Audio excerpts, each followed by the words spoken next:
Assalamu alaikum. Today, we'll take an example, a type of research that scientists have been conducting for many years.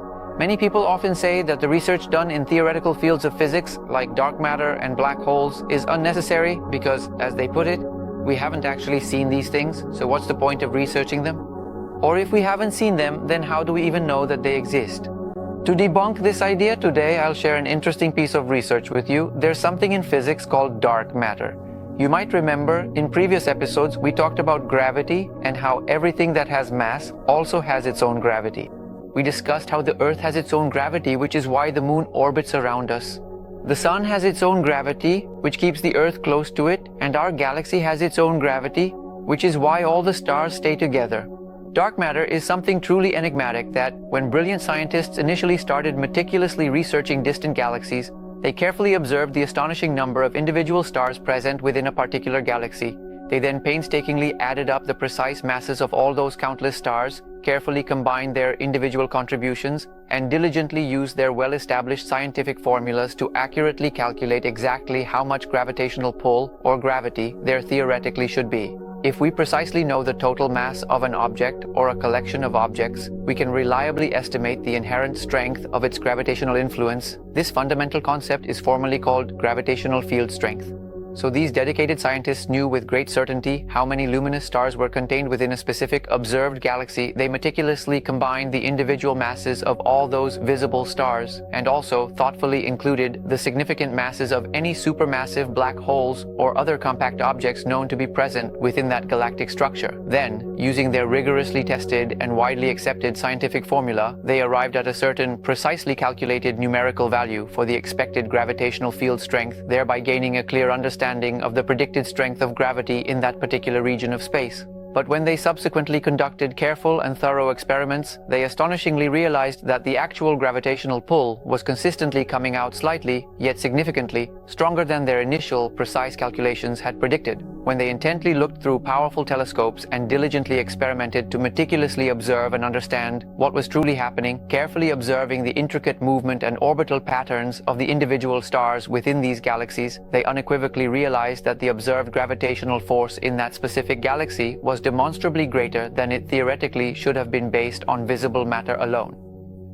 This perplexing phenomenon wasn't just an isolated case observed in one single galaxy. They consistently observed the exact same puzzling thing in numerous other galaxies as well when they meticulously conducted their repeated experiments.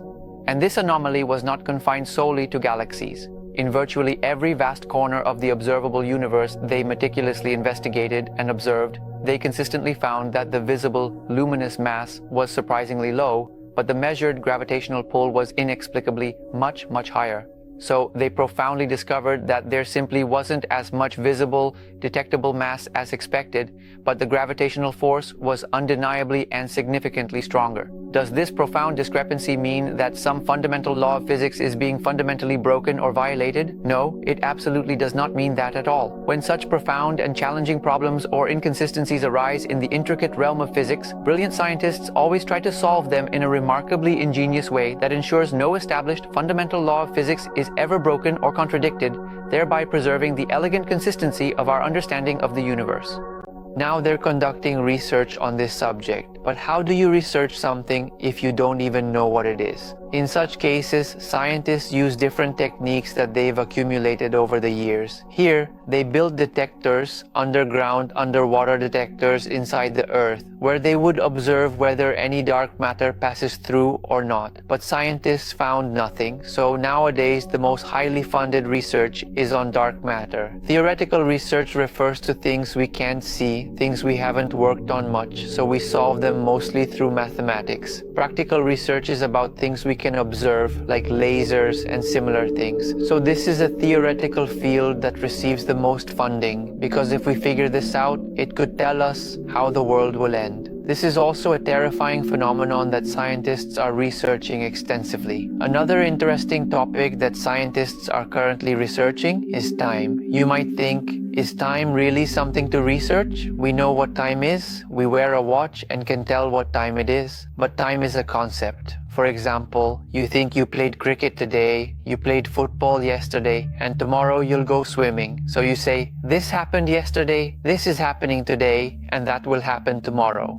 And when you think about it, it seems that what has already happened is now gone. What is happening is the present, and what is going to happen will come to us in the future. This concept is called the arrow of time, the idea that we are coming from the past, moving into the future, and right now we are in the present.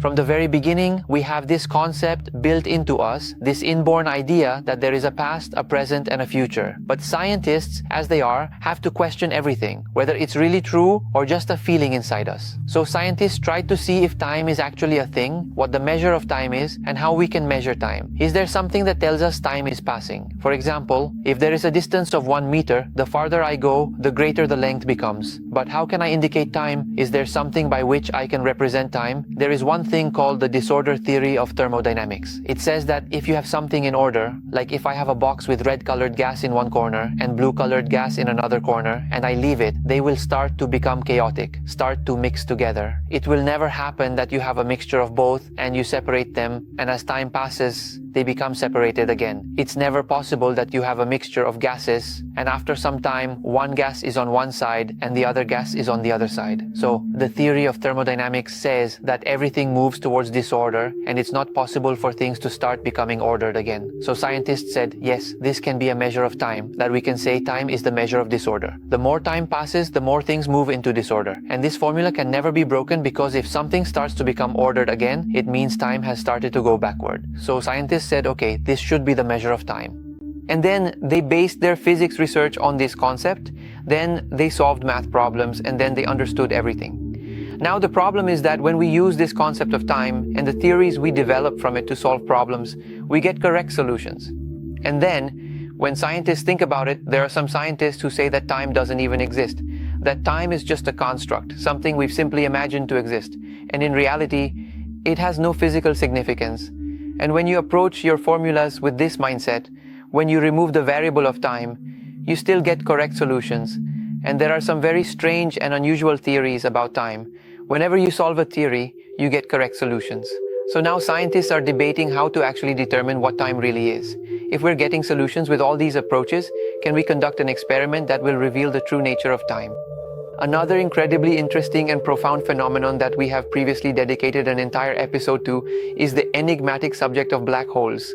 It is truly remarkable how much scientists still do not fully comprehend about these mysterious cosmic entities, primarily because the vast majority of the research conducted thus far has predominantly concentrated on understanding the intricate dynamics of what is occurring in the immediate vicinity surrounding black holes, and what precisely transpires when an object or observer approaches them to an extremely close proximity. However, there has to date been virtually no comprehensive research or theoretical framework developed that adequately explains or even attempts to describe what actually happens within the interior of black holes. Even the groundbreaking work of Stephen Hawking, who is widely recognized as one of the world's most famous and influential theoretical physicists, had his profound research primarily confined to the event horizon, which is essentially the surface of black holes. If one were to hypothetically desire to conduct research or gain knowledge about what truly occurs inside a black hole, it is currently impossible to genuinely ascertain, largely because we currently lack any established physical theory or comprehensive scientific framework that possesses the capacity to accurately explain the complex science and extreme conditions found within their singularity.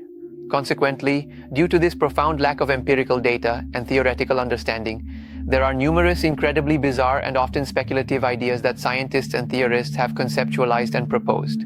For instance, some theories suggest that black holes could potentially serve as cosmic gateways, transporting you into an entirely different and perhaps parallel universe, or that if you were to somehow reach the event horizon of a black hole, the very fabric of the universe as we know it might effectively cease to exist for you, because time itself would begin passing at an incomprehensibly accelerated rate. Therefore, it is evident that there are many such extraordinary and thought-provoking theories that scientists have put forth regarding the true nature and potential implications of black holes. In the next episode, we will discuss how the things we learned today, like black holes and dark matter, can help our experimental fields. What are the mysteries that these can unravel? We'll meet you in the next episode. Take care of yourself.